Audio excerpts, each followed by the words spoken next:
Hi everyone, it's Liam here from Rating the Races. So we're going to have a look at some horses who caught my eye over the weekend and different reasons why. We'll then also do a video looking at the handicap marks like we always do.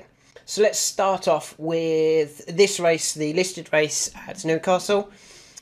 There's an interesting horse who caught my eye in terms of how he ran, but also the fact that he was now running for new owners, and that horse was Galeron, or Galeron, I'm sure it's Galeron. So he was running for the Team Valley syndicate. Now, why he caught my eye, there was two reasons. Obviously, he'd run a good performance last time when winning at the Curragh. And he ran quite nicely here, running on at the end, despite getting probably a bit too far behind and then running on quite nicely. Now, I think he'll be better back on the turf. But the interesting one is, if we actually have a look at his win, he beat a horse called Helsing, who is owned by Team Valley. Now, just like JP, I wonder whether they're doing something similar. So JP likes to buy horses that he is beaten by when he has a horse that he really likes. So he did it with Impervious, beat Dino Bleu. A Dream to Share beat whoever the horse was that finished second in the bumper and then finished second in the champion bumper again. Obviously, he bought the Irish national winner yesterday in I Am Maximus. He's very good, and I think Team Valley might be doing something similar. They think they were beaten by a very smart horse. The fact that they finished second, and yet they still got beat, it's like, wow, if we got beat by him, he must be very good. And I think that's why they bought Galeron, and I think that's therefore interesting for Helsing as to where Helsing might be seen next. So keep an eye out for him, and also, as I said, I think Galeron back on the turf will improve for that run where he wasn't given the hardest of races at all at Newcastle. Moving on to another horse that is very interesting, I think, potentially back on the turf, is Harry's Bar, who again ran on at the end to finish a never near a fifth over 6 furlongs. I think he wants 6 furlongs, and he wants 6 furlongs on the turf. Now, if he does get 6 furlongs on the turf, he would only run off a mark of 91, compared to his handicap mark on the all-weather of 108. £17 difference. Now, he's not been really tried in the right races on the turf. I mean, the last time he ran over 6 furlongs, he was in a Group 3.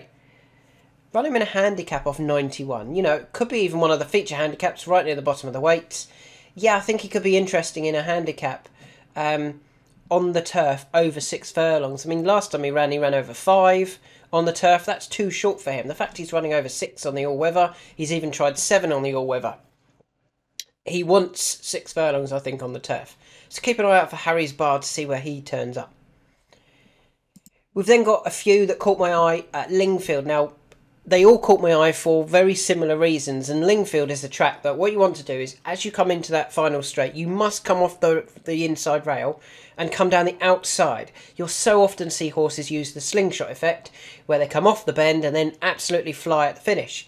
If you go down the inside, you can certainly get involved up until about the last 110, 200 yards sort of thing, and right at the finish, it's almost like they're running on a slower part of the track, or because they don't have the slingshot effect, they really do struggle late on. And there was a few horses that did that caught my eye, that travelled really well for a long way. The first one was Brewing, who, it was Ryan Moore. He went down the inside after travelling probably best of all. He ran okay until the last 100 and so yards, and then the others flew past him down the outside. Back on the turf, I think he'd be very interesting in a handicap. He's still progressive and he's still unexposed.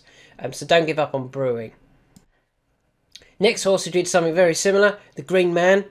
Again, travelled really well, ran down the inside, shortened down to 6.0 in the run before just stopping, essentially. They really do fly down the outside, and if you're not down the outside, you seem to be... you just struggle late on for some reason. So the Green Man, I think, is very interesting. You know, he's now ran 2 moderate races, 2/6 on the trot after winning at Kempton. I think if they go back to Kempton, it'll be very interesting, because you don't really get that same down the inside. Doesn't work. It does. You can skip clear at Kempton, or if you stay in the middle of the track, you can finish strongly. I'd like to see him back at Kempton. Next horse who did something very similar, and I'm surprised he only shortened to 12.0, Farasi Lane. Now, Farasi Lane won last time out, and I think he would have won again if he'd got a clear run and come down the outside. Unfortunately, this was Rob Hornby who went down the inside, and he then did it again on Say If You Will for Amanda Perrett. I mean, if that's Rob's choice of ride, you can understand why he's got such a low strike rate at the course. You do not go down the inside at Lingfield off the final bend, and he did it twice on the trot, which was very disappointing to watch. But both of those, Farasi Lane and Say If You Will, both won last time out. Both have disappointed. Both can bounce back next time, I'm sure, in similar races, or if you can find a slightly easier race and maybe not have Rob on board. Yeah, I think both of those were beaten by the way they were ridden towards the finish. Moving on to Saturday, a course that definitely caught my eye here was Spirit of Light. Now, he's run on quite nicely into second. You can see he's clearly unexposed for Ian Williams, and he's got beaten by a course specialist. Guidor, let's have a look at Guidor's stats. Course strike rate, 10 from 12 in the places. He's brilliant at placing. You know, so he was almost a guaranteed place, really, Guidor. I imagine that's why 11 people went for him in the Nat Comp, and they all got it right. Now, with that in mind, Spirit of Light has run a really good race, and has, you know, he's just bumped into a course specialist. Wherever he goes next, it'll be interesting, and hopefully he doesn't bump into a course specialist. But Spirit of Light definitely isn't without a chance, and he's not too high in the handicap yet for Ian Williams. The Scottish Sprint Cup, probably this was the race that I saw the biggest eye catcher of the weekend, and that was Vintage Clarets, who has dropped down to a mark now of 91, and with a clear run, I'm pretty confident I think he would have won this. I know Silky Wilkie had gone, went clear, but Vintage Clarets got no run for so long, and then when he did, he absolutely flew. If he'd been out in time, I actually think Vintage Clarets would have won this. So he's one that I definitely want to try and work out where he's going to go next. He'll probably make my handicap analysis, even if his mark hasn't been changed. I'm just having a quick look. It hasn't. It's still off 91. He will be in my next video as well, where I find a race for him. Moving on to Haydock, and a couple of horses coming up that were disappointing for me. Now, Neon Moon was disappointing. He pulled up. I thought it was interesting that somebody replied on Twitter showing that I'd had 4 losers. Interestingly, if you'd backed all of those over the Friday and Saturday, you still came out 1.1 up. Yes, you had 4 losers in your bet, but you missed out the 2 winners that I did have in that analysis video. Granted, that still wasn't great. It was still half a point loss. And that's disappointing, but just tweeting the losers is easy. Especially if you don't then tweet the winners. I'm not saying they were good. It was a good weekend at all. But it's very easy to just point out losers when I do also have some winners. So just kind of little bit of defending myself there. So Neon Moon, very disappointing. Don't get me wrong. But if you watch the race, go back and watch that race and watch it up to, say, 2 mile 5. Neon Moon is actually travelling really well, and I think that's why he's shortened, as you can see at the bottom there, down to 4.2 from 10.5. He travelled fine, and then probably hasn't got home. So I'd be interested in Neon Moon dropping back in trip. I think it could be very interesting if he drops back in trip. Bielsa caught my eye. Thought before the race, I'm hoping it was a prep run. I'm a little bit worried that he might go up in the handicap after that, because all of his form is at York, and he'll be very interesting back at York in the race that he's running a couple of times. So Bielsa could be interesting there. And one from this race that is definitely, this was a prep race. I tweeted before the race, I thought it was a prep race. And that's Soto Sizzler for the informed Gary Moore.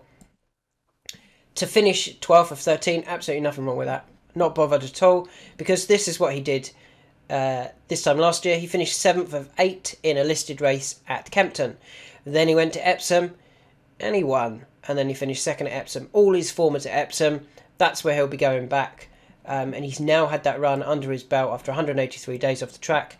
And I would be pretty confident that Gary Moore's going to run him in that race, and he should go well. The fact he went off 50 to 1, hopefully, might mean that people go, oh, he's 50 to 1, he got well beaten. Let's open him at 14s for Epsom. I mean, I think he went off 7 to 2 when he won it last year. I think he'll go short. It'll be another short price in the end, but hopefully they could open the market and have a way too big price about Soto Sizzler. Finally, the last two races that I'm going to talk about are the Irish National. Very frustrating here. The two we went for both pulled up. I highlighted 3 dangers.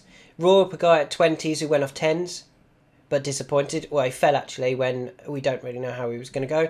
The other 2 that I highlighted, I Am Maximus, who won, and Deafy Blue at 3rd. Very frustrating that we picked the wrong ones out of our 5. But I'm a big fan. I'm a big believer in my own ability. I'm quite confident that I can generally spot the right horses, and I think we did in a way with Am I Right. We highlighted him at 14s. He went off 11 to 2. Went off 11 to 2 favourite from 14s and ran absolutely no sort of race whatsoever. He jumped okay, and Rachel just seemed to be going back and back and back after each fence, and eventually, well, not eventually, they pulled him up quite quickly. You know, there was still a fair way to go, and he was already pulled up. So I would want to give that run a complete, just cross it through. That is not Am I Right at all. The fact he's gone off 11 to 2 in such a competitive handicap, I think means, and I think will demonstrate going forward, that he is well handicapped. So where would I like to see him go next? I hope that's it for the season. I wouldn't run him again. And come back for that Coral Gold Cup in England at Newbury.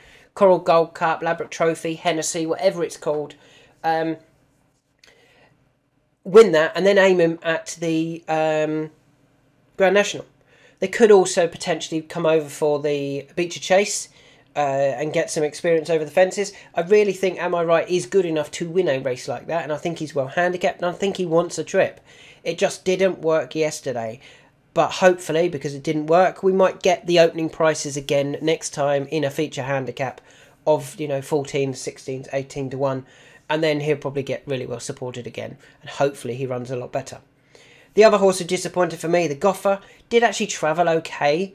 Was given a good ride by Dennis O'Regan. Despite pulling up and never getting involved, he gave him every chance by waiting as long as possible. He tried to move him closer, he got a little bit closer, and then just found the trip and the going too far. In hindsight, maybe he found the Ultima too far as well at Cheltenham, over 3 mile. His previous win had come over 2 mile 5. I think it was 2 mile 5, let's have a look. It was 2 mile 5, and I hope that they don't give up for the season with him. He's still a novice. We can still pick up another race with the Goffer. The race that I think is ideal is the Galway Plate. It'll be on better going. It's a shorter trip, and I think that'll really suit him. And I'm hoping that Gordon Elliott keeps going with the Goffer and goes for the Galway Plate with him. 2 more to talk about, and it's from this race here that I really like. 2 from this race, the Queen's Cup. Now, Wise Eagle won it. Quite frustrating that we tipped Wise Eagle in the Northumberland Plate back in June of last year. He finished 6th. He ran okay. Since then, he's won 3 of his 5 races since then. Now making it 4 of his last 6 races he's won. But who do I think is interesting from this race? Well, there's 2. Emin, who ran well for a long way, but wants further than this. This 1 mile 5 trip isn't enough. Where do I think he'll go? I'm quite keen on him at Chester. He last won over 2 mile 2. He's also finished 2nd over 2 mile. He's finished 4th over 2 mile 2. Chester, and what race is at Chester coming up? Chester Cup. I really think that would be a perfect race for him. He's actually had a decent prep in the end in this Queen's Cup, and I'd be really disappointed if Emin doesn't go really well in the Chester Cup next month. I think it's next month or towards the end of this month. But Emin. The other one that didn't get the clearest of runs but has run okay is Yukon Glen. Now, Yukon Glen, I think they're going to gear him completely around the Ebor. He ran in the Ebor last year. He finished 7th. I think it was off a £1 higher mark, so he's now down £1 lower. And I think if they can get another couple of pound off him, so that he's just sub 100, I think he'll be very, very interesting, because he didn't get the clearance of runs that day in the Ebor. He finished 7th. He wasn't beaten far. He'd come from running a good race at Goodwood when he was 3rd. I think they might disappoint this time at Goodwood before turning up at the Ebor off, say, a £3 or £4 lower mark than last year. And I think they will go very, very close in that. There are 2 more horses that I wanted to talk about, I think, unless I've already done them. Let me just run back through them. No, I have already done them. Bielsa and Sota Sizzler. So just to recap those last couple, Emin for the Chester Cup, and Yukon Glen if the whole season is geared around that Ebor. So there's some thoughts. We will be back with another video shortly about the handicap mark changes.